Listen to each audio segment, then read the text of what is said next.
Hi guys, me again, and in this video we're going to talk about why you can't reach overhead or press overhead. I'm going to start by going through these quick little doodles I've done. So this here is an ideal overhead press position. The weight or the implement is directly over the top of the torso. The torso is stacked directly over the hips are stacked directly over the ankle. So there is a complete chain straight down from the weight, the shoulders, the hips, the ankle. However, what we more commonly see is this position with people when they're doing an overhead press. So you'll notice that the head is behind the arm so that the weight can be in line with the shoulder. We've got a big arch in the back, the abs are extended, the hips are kinked so that the hips can stay under the shoulder to stay over the ankle. So what that looks like in real life, a lot of people are here when they're pressing. This is a tiny bit of an exaggeration, but there's a lot of people that are actually here in this position. So again, I'm looking at my hands. My head is behind my arms. I can see the all length of my arms. My lower back is arched and I'm here. Now, if I was to brace my abs to bring my rib cage down, that's actually where I am. I'm nowhere near overhead. What we want with our abs braced is to be able to be here. So as I'm looking straight ahead, my biceps are in line with my ears and my arms are outside my peripheral vision. I can't see my arms whatsoever. This way, my hands are directly stacked over my shoulders. My abs are engaged. My hips are directly under on my shoulders. And I'm stood in a straight position. So this is how we get to here. And there's a great way to test this if you're not sure. It gives you instant feedback. So what you're going to do is you're going to sit yourself on the floor, tucked up against the wall. So your hips and your upper back need to be touching the wall. And ideally, you want to feel your lower back touching the wall as well.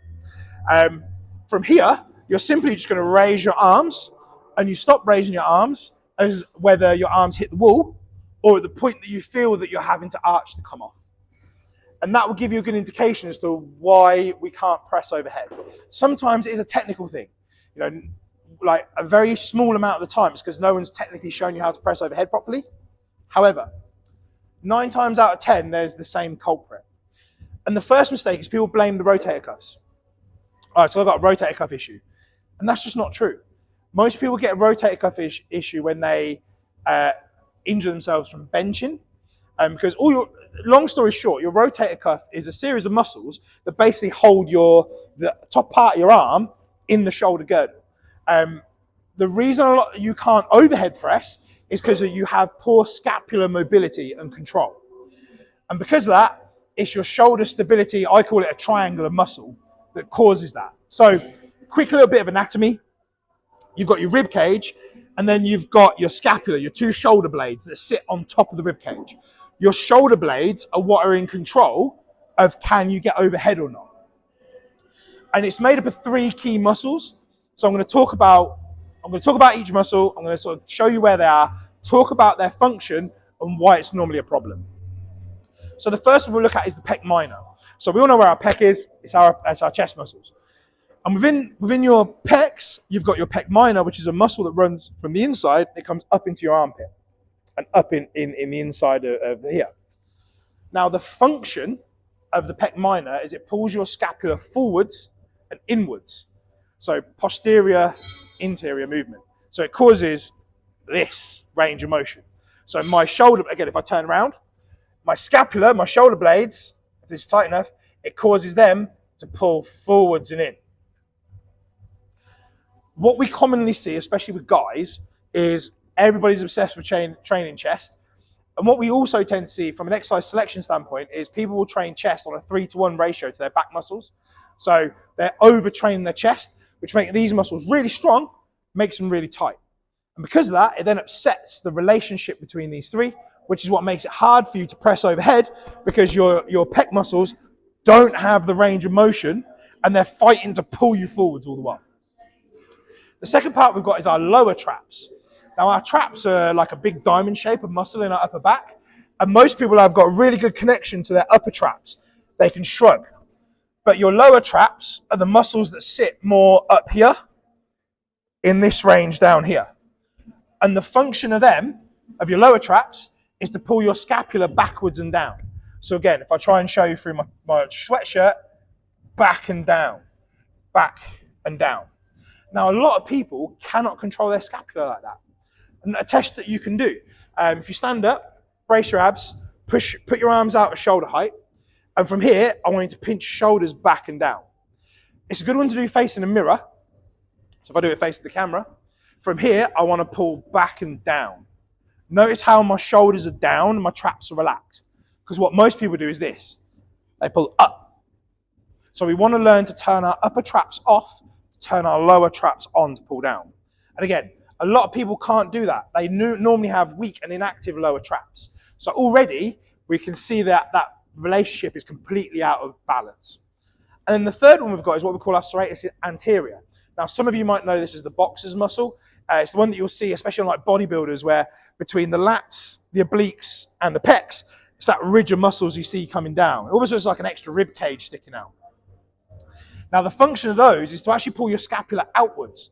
So again, if I go side on, it's that motion. So if you think of as a bodybuilder doing a lat spread, the lat spread isn't actually your lats pulling your back out. It's actually your serratus anterior pulling your scapula apart, and obviously your lats are attached to your scapula. So again, what we normally have, overpowered, tight, weak, inactive, weak and inactive. So that then tells us how we fix the problem. We fix it by lengthening and stretching your pec minor. We strengthen your lower traps, and we strengthen your serratus. We then also want to train the movement pattern light. So trying to train that overhead, even behind the neck pressing as well. Again, a lot of people will tell you behind the neck pressing is dangerous. It's not. It's only dangerous if you have a bad position to do it in. So if that's how we fix it, how do we actually implement it? So what I'm going to show you in a minute is a series of 4 movements that you'd do as a warm-up drill or a circuit, ideally before you do any overhead pressing. But if I'm honest, when it comes to like mobility work, the more you're exposed to it, the quicker you'll see results. So if you're only pressing 1 day a week and you're only doing this once a week, it might make it easier for you and feel more comfortable for during the session, but it's not going to help fix those problems. It's just going to be like putting a quick band-aid on it, so to speak. However, if you were to do these every day, within a short period of time, you're going to have a much better range of motion in your shoulders, which then means you're going to be able to press more weight, you'll get more results, and you're less likely to get injured. So again, I'm going to go through these 4 movements. I'm going to show you each one of those now and give you a demonstration for each one. Okay, so the first movement I'm going to show is what we call a cross-body band press. This one is primarily to stretch your pec and is also good for getting sort of upper body rotation. So for this, you're going to need a red band or a light resistance band and something to attach it to, ideally at head height or above. So I've just tied it to the rig here. However, if you've got pull-up bars, you can attach to a pull-up bar. You could also use a cable machine for this if you wanted. However, I personally find the bands give a better result. From here, I'm going to take it in my left hand, and I just want to make sure I'm to the outside of the band for the press movement, which will make sense in a second. I'm going to step forward slightly so I've got tension, and I'm going to step forward with the opposite foot. We want to be in something that's called mid stance. So from here, I'm on the ball of the foot on the left foot, my right foot is forward, and my weight is pretty central. What's important from here is I lift my elbow, and I let the band pull me back, so I've got a nice big stretch in my chest. From here, my hips stay square, and I'm going to press down. And again, to get a little bit of serratus anterior activation, as I get to arm straight, I'm going to push my shoulder out of its socket as I come down. Bring it back up, big stretch, push down and away. Big stretch, push down and away. So you're going to want to do sort of 10 reps on one side. And then when you swap over, you want to move to the outside. So again, you're on the inside of the band, so it's away from your arm. If I don't, and I come here, as I press, the band's trying to cut across my neck. So you want to move across, swap stance. So again, the opposite foot is out in front. And again, from here, big stretch, push through. Big stretch, push through. And again, this is one of the few times I tell people we want to push the shoulder out of the scapula. So from here, I'm pushing because I'm getting a little bit of activation on the serratus, big stretch on the chest. So the key mistakes people make here is the elbow stays down, or they're pushing straight across. You've got to get that elbow high. You've got to push down and across. So that's the first movement. Again, just set us a 10 and don't go for a crazy heavy band. Keep it light. So this one I'm using a red one. This is very light resistance. This is our usual warm-up band. So the second movement in the circuit I'm going to show you is what's called a serratus push-up. So again, that's to work those serratus anterior. So you're going to want to get into a push-up position. But what I'd suggest is bringing your hands a little bit narrower, so directly under your shoulders. So from here, my hips are tucked down, my abs are braced. I want to keep my arms locked, and I want to dip my spine in and pinch my shoulder blades as much as I can. And then from here, I'm trying to push my shoulder blades through my scapula as high as I can. So I'm not rounding my lower back, it's my upper back. Dip in, pinch the shoulder blades, push as far through as you can at the top. So through here, push through. So I'm thinking about, with my arms straight, I'm trying to push the floor as hard as I can. And again, at first, if you don't have much scapular control, you might find that there's not much happening at the top. But all I'm thinking about is I'm trying to push my spine through those shoulder blades to create a separation. Now, if you find that too difficult maintaining and holding a push-up position, you could do it on your knees, or what I find is better is get yourself a bench, because you can adjust the angle to suit your requirements. And from here, I'll do the same thing. I'm going to put my hands on the side of the bench, stay at that same position, and again, I'm dipping in, pushing through as hard as I can. And again, it's my upper back, I'm pushing through the shoulder blades. Doing it here might help you get a better connection with that scapular retraction. So those are the serratus push-ups. Okay, so the next move, we're going to do the lower trap raise. And for that, you're going to need a bench and a light dumbbell. Just one rather than a pair. So what most people do wrong, well, not necessarily wrong, but they're just picking the wrong exercise for the movement, is they'll do like a raise. So from here, they'll do this. Now that is just really working my rear delts and a bit of my medial delt. It's not activating my rear trap. So there's a certain way that we want to set this up. You can adjust the angle, but somewhere around here or here is where we want to be. I'll go back to the top one just to demonstrate. From here, I'm laying on the bench so that my chest is just off the top of the bench. The hand that's not working, I'm going to hold onto the bench. There's two ways you can do this with a hand position. So the first one is, if that's 12 o'clock, I'm pointing my thumb to 10 o'clock.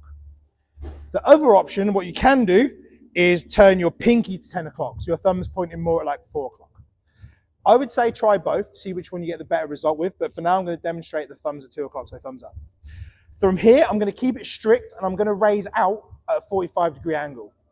And once I get as far as I can, I hold that and I lift my chest off as far as I can. So it's not a swing. I'm not just wildly swinging my arm. Raise the rear delt, lift with the trap. Control all the way back down. Raise with the rear delt, lift with the trap.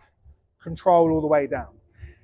And this, if you do this right, the first sort of 4 or 5 reps, you'll feel your rear delt more. Then the second half of the set, you should feel your lower traps really kick in. So again, one more time. Raise with control, lift that side of my torso off all the way over. Lift, raise. So you'd do your 10 reps, and then you'd swap side. Same thing. Lift, raise, control down. And again, it's the same thing when you go pinky up. It's the same movement, but some people find that it gives them a shorter range of motion, but there's no right or wrong answer. Let's try both. You will want to use a light weight. So to give an example for this one, I use 3 or 4 kilos at the most. It's not a heavy movement. It's about learning to activate the lower traps. So again, don't go crazy, use control. So the fourth movement in the circuit we're going to do is what's called a Serrano press. So for that one, ideally, we're going to need either a broomstick or if you've got like a PVC pipe, something that's light but sturdy. Again, I'm also going to need my bench, and I'm going to keep it at the same angle that I used for my trap free raise or lower trap raise. So from here, I'm going to lay on the bench, and you're going to want to start with a wider than shoulder width grip. So you might want to start nice and wide. For this, I'm going to bring the bar up, and I'm basically going to do behind the neck press. But what I want you to think about is it's 2 movements. It's a pull, then a press. So think of it like a behind the neck pull down into a behind the neck press. So my main concern is my elbows. I'm pulling back with my elbows. So from here, I pull back, I pinch, and I'm touching the back of my neck, and then I'm pressing straight up. And the idea is I'm trying to touch my traps. So you're almost trying to get to that where you'd put the bar for a back squat position. And I'm keep pulling back with my elbows to allow me to get there. What I don't want is my elbows down here like this. So I'm having to dip my head. So you want to keep your core tight, keep your neck in line so I'm not dipping. And again, from here, pull back, touch, press up. And again, if you can do that you just shimmy your hands in closer. The closer you can get your hands and the lower you can get the bar, the better. But again, we only do that if we can touch our traps and keep the elbows back. If we can't get to this position, start as wide as you can. You know, there's nothing wrong with starting here, getting used to that, and then slowly working yourself in over time. But again, keeping this sort of sets of 10 to 12 reps as part of the circuit, you'll slowly start to learn to activate and use those scapular stability muscles as a unit altogether. So there we have it, guys. Those are the 4 movements that you want to put together as like a warm-up drill. Again, aim for sort of 10 reps on each. Obviously, for some of those movements, like the split stance press and the lower trap raise, 10 per side. But if you did that circuit 3 or 4 times as your warm-up before you press, it's only going to take 10 minutes of your session. And again, if you can do that every day for 10 minutes or every time you step in the gym, you're going to start to see a massive improvement in your overhead strength, your technique, and how it feels. So we can take you from pressing like this into pressing like this. And you can use this every sort of 3 or 4 weeks. Do this as a test. Where am I? You know, am I able to get into that position? But the important thing is, once you've then achieved it, don't then go, okay, I don't need to do this anymore. Because all that's going to happen is you'll train the muscles and they'll just convert back into what we call that compensated position. This is due to compensation because your body has lost that control. So please don't neglect it once you've got it there. Keep it in as a warm-up. And just think, whenever you're doing any pressing movements, that's why it's really important to have some sort of lower trap and rear delt work in alongside your sessions, not just to build the muscles up, but to keep that muscle-mind connection so that you're able to hold this sort of a position. And again, just be conscious of things like day to day. You know, if you look at how most of us live our lifestyles, we're either sat at a computer, folded over, sat at a car driving, or if you're any of these younger generation, you're like this. So just being conscious of your positioning. You're not going to fix it by just going, okay, stand tall, chest up, arms back, because even that's the wrong position. It's not right. But these 3 are the main culprits as to why. That's how they work. And if you do this, we'll start to fix it. As always, if you've got any questions, drop in the comments below. If you are interested in coaching, just reach out to me. Follow me on my Instagram page and drop me a DM. It is linked in the description for this video. And again, if you've got any other things you want me to particularly cover, just let me know. We can go over it.